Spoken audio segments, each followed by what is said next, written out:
You're right, everyone. Back again, UFC this weekend. We're in Vegas. We've got Taira taking on Hyung Sung Park. Got some other good fights on there as well. Going to break down the card and I'll show you what bet I'm putting on at the end. Coming off a winning weekend last week, we cashed a fourfold accumulator with like 3 underdogs on there as well. We got that. I got it about 36 to 1 on the odds, but I know the odds change. You could have got it a little bit higher as well, depending on your bookies. So I put a tenner on that and we cashed it for like 375 quid, so decent return last week. Let's see if we can keep it going this week.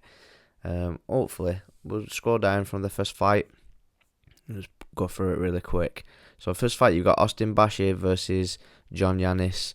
I know this is a late replacement fight for John Yanis, coming off the regional scene, and he's taking on Austin Bashir, who I believe is 0-1 in the UFC. Against Christian Rodriguez, his debut was the prospect killer, and that's a tough fight on your debut. And he coming off a win on the Contender Series before that by submission rear naked choke, and I think he looked pretty good in that fight if I remember rightly. And some good wins on the regional scene before that. It's going to be hard to predict. He's a massive favourite, Austin Bashir, so I don't think I'll be putting him on this anyway, and I don't know enough about John Yanis to know if he can cause an upset, but probably not. I think he's a pretty good prospect, Austin Bashir, of what I can remember. But yeah, I'm not going to be putting him on at 1-6 odds, so we'll skip to the next fight. You've got Piera Rodriguez versus Ketlin Souza. Now, the women's fights on this card, pretty sizable underdogs, and I think they've all got a chance.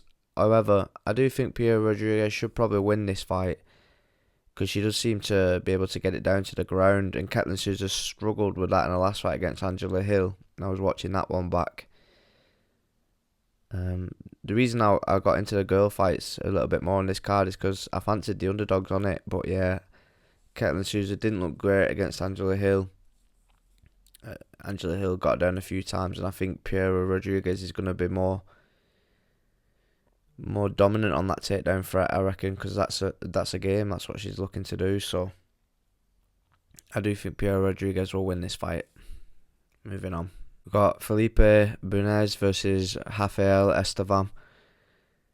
Decent flyweight fight, but he's a massive favourite, Estevam, again. So I'm not confident enough in him to put him on at 1-5 because a fight's a fight at the end of the day. You've seen that last week with all the underdogs coming in and beating these heavy favourites. So yeah, even though I think Rafael Estevam's going to win, I'm just going to leave this fight off. Next fight, Adolfo Vieira versus Trey Shango.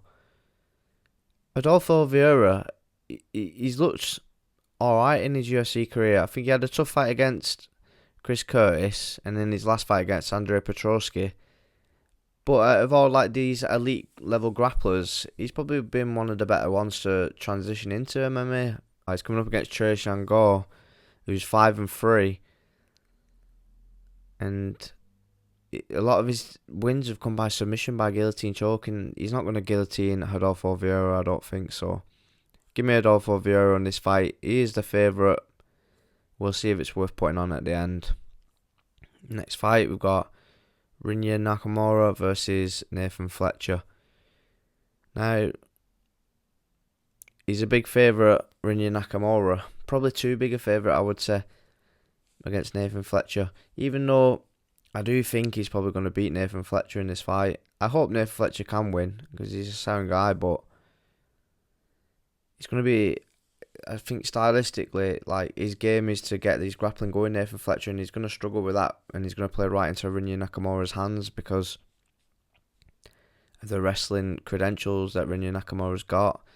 And you know what I mean, you've got to get really high level to be winning world championships in freestyle wrestling.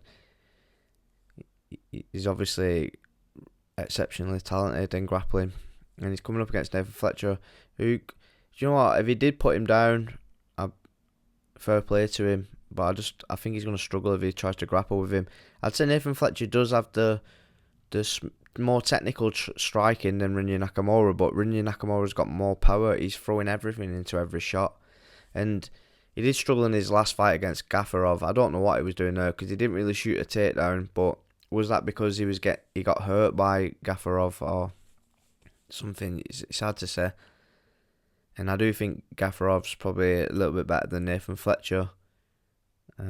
So yeah, I hope Nathan Fletcher can pull it off. And I was wanting to go for him as the underdog because he's quite a big underdog. I do think it's a lot closer than what the odds suggest. Like, I think Nakamura wins, but I think it's going to be a close decision. I think it's going to be one of those fights where, like Nathan Fletcher's last fight against Kyle Lachlan, control versus damage. So maybe Nathan Fletcher lands a few decent shots on the feet, but then Rinya Nakamura controls him for the rest of the rounds, and I think it could be quite close. Wouldn't even surprise me if Nathan Fletcher does steal a close decision. But I can't see him submitting Rinya Nakamura, and I think Nakamura carries the power advantage in there. But one thing about these next gen guys is they do have good game plans, so maybe they've got a decent game plan for Rinya Nakamura and they can pull it off. So I definitely won't be putting Nakamura on as a 1-4 favourite, near almost 1-5. And if I was putting anything on, it'd be Nathan Fletcher as the underdog. But I do think Nakamura probably gets this one done, unfortunately. Moving on to the next fight, we've got Nick Klein versus Andrei Pulaev.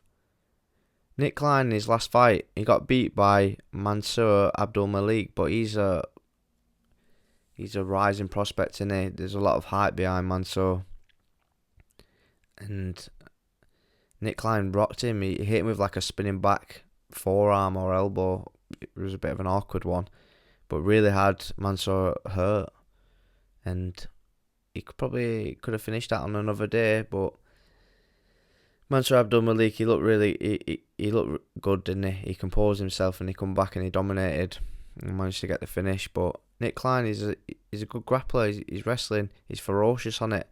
He's awkward in his technique and especially his stand up, and he's a bit unorthodox. But that might play into his hands here because Andrei Pulaev is more like a clean, technical, standard striker, and that's all he really wants to do. His last fight against Christian Leroy Duncan, it was a bit of a boring fight, wasn't it? But it was comfortable for Christian Leroy Duncan pretty much, and he wasn't really trying to wrestle him. And I think Nick Klein's a better wrestler, obviously, than Chris Leroy Duncan anyway. And I think he can give Pulaev trouble here. And I think he gets it done. He's a slight, it evens this fight. I'm sure he was a bit of an underdog, Nick Klein, early in the week, but yeah, I think he gets it done here against Pulaev. And probably put that one on maybe. Next fight, you got Danny Silva versus Kevin Vallejos. Both decent young fighters. Massive favourite, Kevin Vallejos. Probably too big a favourite. His only loss was against Gene Silva, and he did take him to decision there, but he's good. I see him winning this fight, but once again, minus 470. It's pointless putting it on because Danny Silva's only 10-1 himself, and he's pretty decent, and he's definitely capable of getting a win. So even though I think Kevin Vallejos wins, I'm definitely not putting that bet on. Next fight, Neil Magny versus Eliseu Zaleski. Now, both been around a long time. Both 38. Well, looks like Zaleski is a year older. He's almost turning 39. Neil Magny's turning 38. He's coming off lost 3 of his last 5, Neil Magny, but look at the guys he's lost to: Carlos Prates, Michael Morales, and Ian Gary. All top of the food chain, up and comers. And he's had a couple wins in there as well against Mike Malott, who's also an up and coming prospect. And then Phil Rowe, who's been doing decent as well. He looks alright in his last fight. And he's coming up against Zaleski, who's lost his last fight against Chidi Njokuani. And won a fight before that against Scroggins. Lost to Randy Brown. Draw against Renat Fakhretdinov. And then a win over Abubakar Nurmagomedov. But you look at that, you said Neil Magny's fought the tougher guys in his last 5 fights. And yeah, he looks a bit like he's on the decline, but it's hard to judge, isn't it, when that's the level of opponents you're fighting. And he's an underdog here, so I wouldn't be surprised if Neil Magny can get it done here, and I think I'm going to pick him. I don't know if I'm going to put it on, but I think I will pick him. Zaleski, decent striker. Neil Magny, more well-rounded, I'd say. And if he can put that pace on Zaleski and start getting him tired, I can see him edging a decision here. Next fight, you've got Carol Rosa versus Nora Cornhole. Nora Cornhole. Once again, like I was saying earlier in the other woman's fight, if I'm going to bet anyone here, it's going to be Cornhole as the slight underdog. I think she was an even bigger underdog earlier in the week. A lot of money's probably coming on her because I feel like even though she's the underdog on the betting, she's a massive favourite on Tapology picks. Carol Rosa, she's lost 3 of her last 5, and it's not like, well, it is against good girls, isn't it? You can't even say that, actually. She's lost against decent girls, but she's still lost 3 of her last 5. And Nora, she's won 4 of her last 5, and her only loss, I think, in her career has come to Jacqueline Cavalcanti twice, and she's looking decent, isn't she? She's looking like one of the better girl fighters at the minute. She's 35 though, Nora, so Carol Rosa's got the youth advantage. It's hard to say, isn't it? I was looking at putting Nora Cornwall. Everyone's done it, haven't they? But what have the odds makers seen in Carol Rosa to put her as such a massive favourite when the odds come out? I'll probably leave it off just because it's a little risky, isn't it? And it's not like Cornwall's a massive favourite underdog anyway, so probably leave it off. Esteban Ribovic versus Elvis Brenner. Another close fight. Ribovic coming off that decision loss to Nasrat Akparas in his last fight, but Nasrat's been looking good. And lost to Loic Radzhabov before that. Elvis Brenner coming off 2 losses to Joe Alvarez and Arlby. 2 really good fighters, and he looks good, Elvis Brenner. He's entertaining, isn't he? Always in a good fight. Probably going to be fight of the night, this one, you would say. Can he get it done against Esteban Ribovic? I'd say Elvis Brenner is probably more well-rounded. Like, he's not as arsed where the fight's going to go, whereas Esteban Ribovic is probably going to want it in the striking. But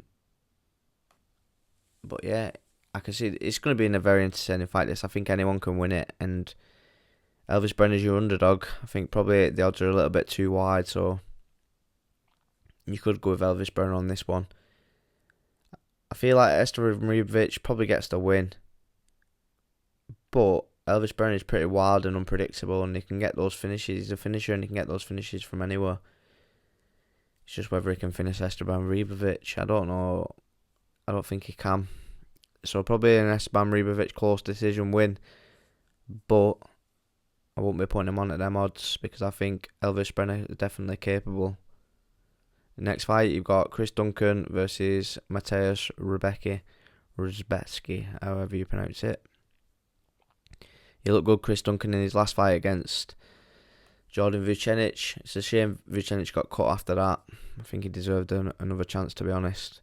But he did look good. And Rebecki's coming off a win over Arlby. Split decision though, but he's looking alright, that Arlby, isn't he? And I lost before that to Diego Ferreira, so there's definitely potential for Chris Duncan to win this fight. They've trained together, these two, as well, so that's a bit weird. And he looks massive, Chris Duncan, I will give him that.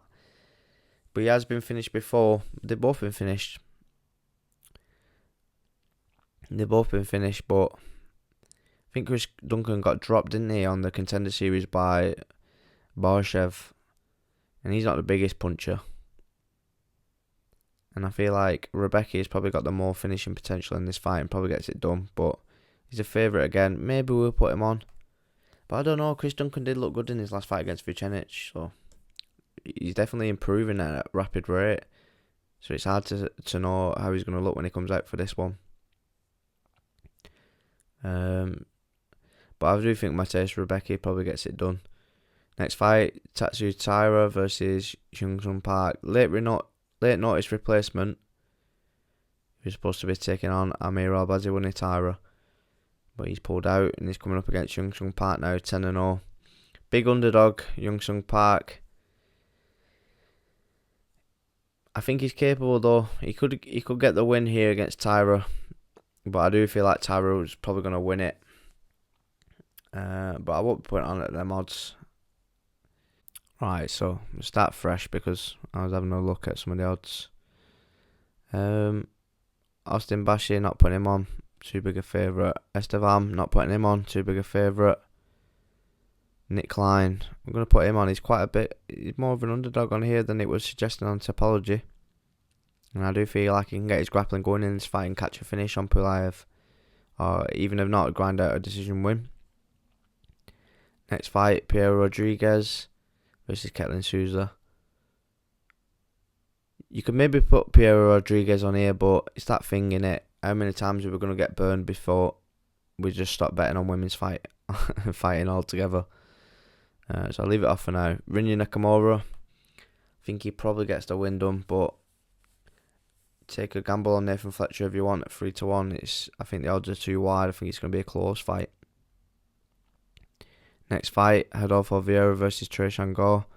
Probably put Adolfo Vieira on, because I can't see Trey Shango submitting Adolfo Vieira, and that's where like half his wins have come by guillotine and something. Next fight, you've got Danny Silva versus Kevin Vallejos. Probably say Kevin Vallejos, but again, the odds are a little bit too wide for me to be comfortable putting that on. Same thing with Esteban Ribovic and Elvis Brenner. Now, Nora Cornell, she's a bit more of an underdog on here than Tapology was suggesting. And I do feel like she can get this fight done. Carol Rose has definitely been fighting the tougher competition though. But Nora Cornell, she's only lost to one girl, and that's at Cavalcanti. She's looking like a prospect. So maybe Cornell. Rebecca, he's a bit too much of a favourite again. So I think I'll leave that one off. We're going to go with Neil Magny. He's almost a 2-1 underdog. So that's going to boost our odds quite a bit. And Tatsuro Taira. Right, so I'm not putting that one on Taira because I think Young Sung Park's got potential. So maybe we're going Nora Cornell. Yeah, I'm comfortable with that. I do feel like that Cornell fight, it's risky, but it bumps our odds, doesn't it? And we've got 3 underdogs on this again, fourfold, just like last weekend. A little bit less of a return, but 240 quid back off a tenner, that's pretty decent. So, yeah, I think I'll go with this bet. So we've got Nick Klein, Adolfo Vieira, Neil Magny, and Cornoli. I'm not as confident in this one as I was last week, but I'm still going to put it on. If you're still here, like and subscribe, and I'll see you on the next one.